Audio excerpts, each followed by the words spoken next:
à tous. Donc jour 28 du confinement. Alors peut-être que vous avez déjà rangé tous vos papiers, nettoyé votre appart à fond, fait tout ce que vous aviez à faire et que là vous avez un petit coup de déprime. Alors j'ai eu envie aujourd'hui de vous partager un petit peu comment j'ai réussi entre guillemets à faire de l'un de mes plus gros défauts, je vais pas dire une force, mais quelque chose que j'accepte un peu plus dans mon quotidien.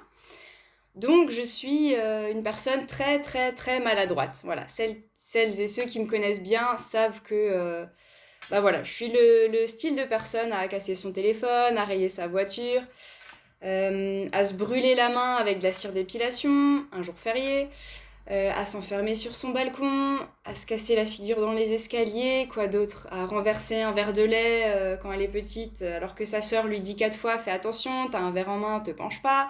Voilà.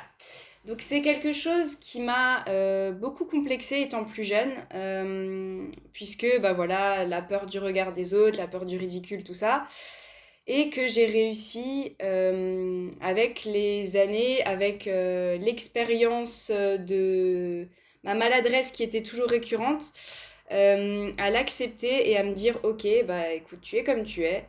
Et avoir beaucoup d'autodérision et d'humour envers moi-même, ce qui me fait du bien. Voilà, j'ai aussi appris à plus du tout être matérialiste. Alors, je le suis pas forcément à la base, mais là encore moins, puisque je me suis rendu compte que bah, un téléphone, c'est qu'un téléphone. Une voiture rayée, si elle fonctionne toujours, ben, c'est pas trop grave si elle est rayée. Donc, c'est vrai qu'en ce temps un petit peu de pause dans notre vie quotidienne, je pense que c'est important de se questionner aussi sur justement ces défauts, comment essayer de les accepter et peut-être essayer d'en faire une force. Alors, je dis pas qu'il faut pas essayer de les travailler, hein. C'est vrai que moi, avec le temps, voilà, je suis quand même, j'espère, devenue un petit peu moins maladroite et il m'arrive moins de noloenneries, comme le disent les gens de ma famille.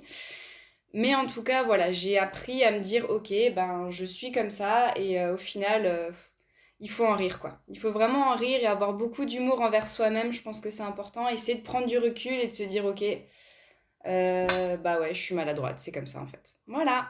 J'espère que ça vous aura un petit peu occupé. En tout cas, moi, ça me fait du bien de dire les choses et je pense que de temps en temps, ça fait du bien de partager. Voilà. Passez une bonne journée et bon courage à tous.